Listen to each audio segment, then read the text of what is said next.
teman-teman semuanya, kembali lagi bersama dengan saya di channel Gagal Bakery.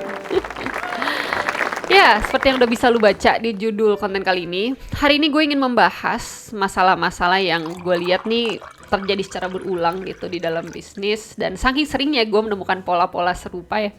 Gue rasa ada baiknya gue sampaikan aja deh di dalam video gitu. Karena sejujurnya, dulu gue pikir masalah-masalah ini bisa gue selesaikan ya sebagai seseorang yang di-hire untuk menyelesaikan masalah itu. Tapi ujung-ujungnya gue akhirnya sadar bahwa masalah ini tuh sebenarnya tidak bisa diselesaikan oleh diri gue secara personal ya. Artinya ada banyak sekali hal yang harus dikerjakan oleh bisnis-bisnis terkait gitu untuk bisa menghentikan ya terjadinya pola berulang ini, especially bagi para pemimpin di dalam bisnis terkait gitu. Pembahasan dari tema video kali ini itu tidak hanya berhenti di video ini aja ya. Jadi ada beberapa video ke depan yang juga akan membahas tema yang sama gitu. Jadi lanjutan dari video kali ini. Tapi gue rasa sebelum memutuskan untuk tonton video gue kali ini secara lebih lanjut, ada baiknya para penonton itu menginstal dulu nih ya di dalam kepalanya masing-masing, yaitu pengetahuan terkait kenyataan interkoneksi di realita. Wah, apa tuh kenyataan interkoneksi di realita?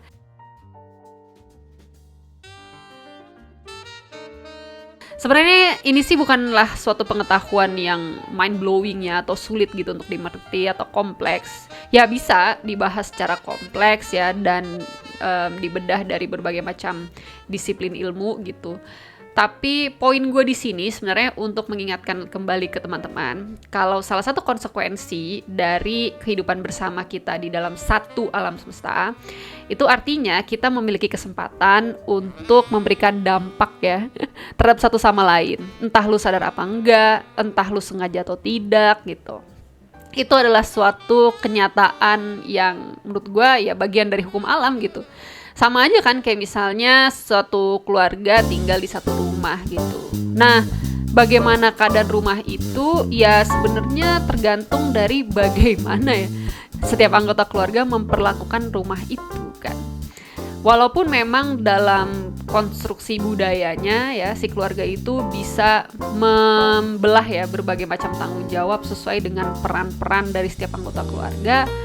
Tapi kalau kita mulai secara objektif ya, terlepas dari apakah memang peran tertentu punya tanggung jawab tertentu, ya si rumah tuh nggak melihat itu ya. Pokoknya keadaan gua itu akan ditentukan oleh aktivitas orang-orang yang ada di dalamnya, terlepas dari apapun identitasnya maupun juga perannya gitu. Selama mereka adalah makhluk hidup yang saling bisa mempengaruhi satu sama lain, ya rumah itu akan terdampak oleh perilaku manusia-manusia di dalamnya gitu kan.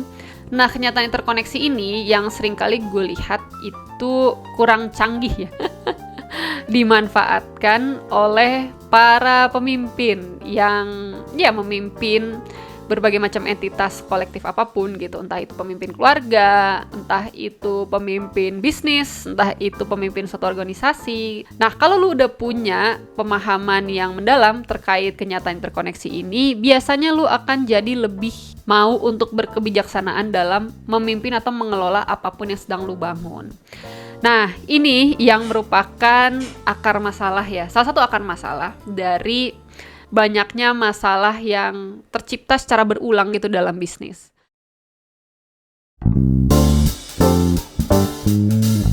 Gue rasa bisnis itu adalah salah satu contoh yang cukup sederhana untuk bisa menggambarkan bagaimana kenyataan interkoneksi itu bekerja antar manusia. Biasanya kegagalan pemimpin atau para pebisnis ya dalam menyadari kenyataan ini itu sering membuat mereka mengambil keputusan-keputusan yang tidak bijak ya, yang akhirnya akan menghasilkan masalah-masalah yang terkadang tuh masalah-masalah yang nggak penting sebenarnya. Dan nggak jarang gitu ketika gue mengamati para pebisnis ya bekerja di realita, banyak sekali masalah-masalah di hilir bisnis itu sebenarnya representasi dari suatu masalah yang terjadi di hulu gitu. Kayak misalnya begini, apa yang ada dalam kepala para pebisnis ya, entah itu para pemimpin bisnis atau founder gitu, itu biasanya akan mempengaruhi bagaimana nasib dari karyawan-karyawan yang menjalani bisnis gitu. Nah, nasib dari karyawan bisnis itu juga biasanya akan mempengaruhi pengalaman seperti apa yang akan dialami oleh para customer. Nah, pengalaman yang dialami oleh para customer itu biasanya akan mempengaruhi isi pikiran dari para pemimpin bisnis. So it goes full circle like that ya. Jadi kalau misalnya ada suatu masalah di dalam ya perjalanan pola tadi, biasanya itu akan saling mempengaruhi ya elemen-elemen setelahnya gitu. Nah, salah satu hal yang seringkali merusak harmonisasi dari perjalanan pola yang saling terikat tersebut itu adalah isi kepala dari para pemimpin bisnis.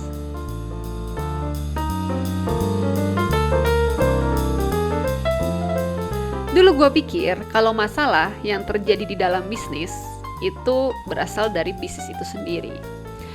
Tapi ternyata tidak demikian nih. Dan seringnya juga tidak begitu gitu. Jadi gue tuh banyak menemukan kalau masalah-masalah yang tercipta di dalam bisnis itu tuh sebenarnya berasal dari masalah pribadi para pemimpin bisnis terkait ya.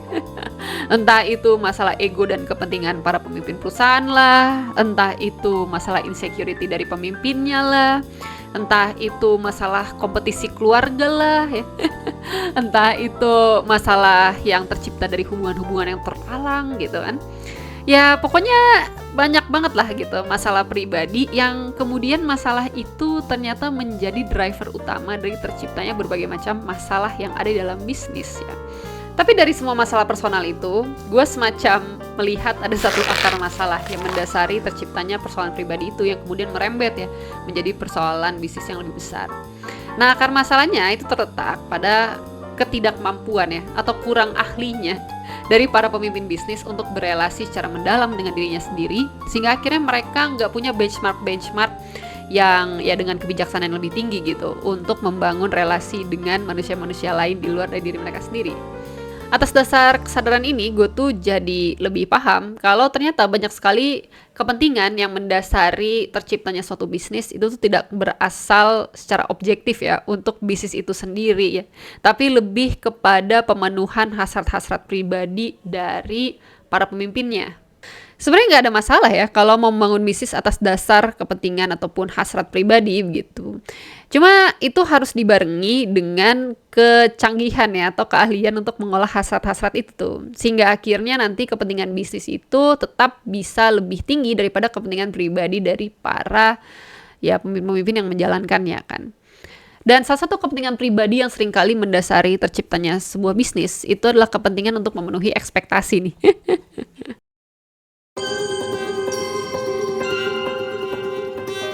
Gue tuh pernah berdiskusi ya dengan seseorang yang kebetulan beliau ini adalah anak dari sepasang pemilik konveksi yang bisa dibilang cukup sukses ya di waktu itu.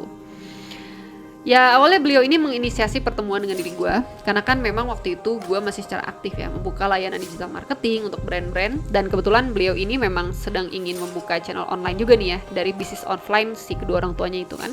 Ya sekilas sih nggak ada yang salah ya dari permintaan itu dan sangat masuk akal dan cocok juga dengan ya kualifikasi gue di waktu itu. Cuman setelah gue berdiskusi secara lebih lanjut dengan kedua ya orang tuanya, karena memang waktu itu pertemuannya juga dihadiri oleh kedua orang tuanya, ya gue jadi punya sebuah kesimpulan kalau ada sesuatu yang sebenarnya kalau tidak diselesaikan ini bisa menjadi penyebab future problem ya di masa depan. Karena berdasarkan perbincangan kilat kami waktu itu ya, gue tuh jadi sedikit berkesimpulan kalau sebenarnya si anak itu tuh nggak pengen-pengen amat ya menjalankan apa yang dia minta dari diri gue in the first place gitu. Jadi beliau ini sebenarnya nggak begitu antusias untuk melanjutkan usaha konveksi dari kedua orang tuanya. Cuma ya dia dipaksa sepertinya ya. Atau mungkin dia tidak berkepercayaan diri gitu untuk menjalankan sesuatu yang dia mau sebenarnya. Jadi akhirnya ya udah dia stuck dan harus menjalani ekspektasi orang tua aja. Karena memang dari perbincangan kami waktu itu juga ya orang tuanya yang paling banyak mendominasi ya obrolan-obrolan yang terjadi gitu dari pihak mereka. Especially ibunya sih. Ibunya tuh sering menyatakan kalau iya nanti anak saya gitu yang akan menjadi pemimpinnya, dia yang akan belajar untuk memanage bla bla bla bla gitu. Tapi hal itu tuh tidak terasa desirable ya buat si anak. Lu bisa lihat kok dari bagaimana ekspresinya, bagaimana ia merespon gitu obrolan-obrolan dari kedua orang tuanya kan. Dan ketika gue coba untuk menanyakan sebuah pertanyaan yang cukup tajam gitu ke beliau, ya dia menjawabnya dengan penuh keraguan ya. Dan dari situ gue jadi semakin yakin kalau sebenarnya ya anak ini tuh tidak menginginkan apa yang dia minta dari diri gue in the first place. Dan dari keraguan-keraguan itu kan gue jadi bertanya-tanya ya, kalau gue nantinya jadi berkolaborasi dengan si anak ini, apakah pemimpin yang akan berkolaborasi dengan gue itu adalah sang anak itu sendiri, atau sebenarnya gue tuh berkolaborasi sama orang tuanya ya, yang berwujud anaknya gitu. Artinya ya si anak nanti akan didikte langkah-langkahnya oleh si orang tua, yang dimana itu nanti malah akan menumpulkan ya kesempatan si anak untuk benar-benar belajar menjadi seorang pemimpin gitu. Nah ini kan adalah masalah yang sangat personal sebenarnya. Ya sebenarnya gue bisa aja sih pragmatis untuk ya bodo amat lah urusan masalah anaknya nanti mau seneng mau enggak gitu, mau dia exit di tengah jalan atau nanti orang tuanya happy apa enggak gitu. Ya yang penting gue dibayar gitu kan, bisa-bisa aja kayak gitu. Cuma saya adalah orang yang sangat amat malas sih. Karena kemalasan gue tuh ternyata lebih besar daripada kecintaan gue terhadap uang. Ya gue jadi tidak terlalu excited gitu untuk mengambil project itu. Jadi gue tuh males banget ya mengambil project yang gue tahu kalau sejak awal ya kira-kira 50% lah gue yakin kalau project ini akan menjadi project yang short lived gitu. Apalagi kalau misalnya kita berbicara dalam konteks bisnis itu kan butuh waktu ya untuk bertumbuh. Kadang-kadang dia udah keburu mati sebelum mencapai waktu panennya nih. Jadi gue akhirnya sadar kalau banyak pebisnis yang sebenarnya nggak pengen berproses dalam bisnis itu sendiri gitu. Bukan karena pebisnis itu malas ya, bukan karena pebisnis itu iya punya banyak kualitas yang negatif, tidak demikian. Tapi gue melihat banyak pebisnis yang sebenarnya mereka udah tahu mau ngapain, tapi tidak memiliki keyakinan untuk berpersu itu gitu. Akhirnya mereka memilih jalan mainstream yang sebenarnya mereka juga tahu mereka nggak pengen berproses dalam itu gitu. Dan paling males kan ketika ada seseorang yang udah tahu kalau dia nggak pengen berada di tempat itu tapi memaksa dirinya sendiri. Akhirnya apa? Akhirnya dia tidak menjalankan fungsi-fungsinya dengan sepenuh hati. Nah ini adalah salah satu juga ya dinamika yang seringkali menjadi penyebab banyaknya masalah-masalah tidak penting yang terjadi dalam bisnis gitu. Jadi banyak unnecessary conflict ya, unnecessary things that led to an unnecessary wastage gitu dalam bisnis. Nah, itu wastage of energy, wastage of effort ya. Dan banyaklah hal-hal yang sebenarnya itu tidak perlu ya terjadi hanya karena ketidakpercayaan diri dari para pemimpin yang ada dalam bisnis.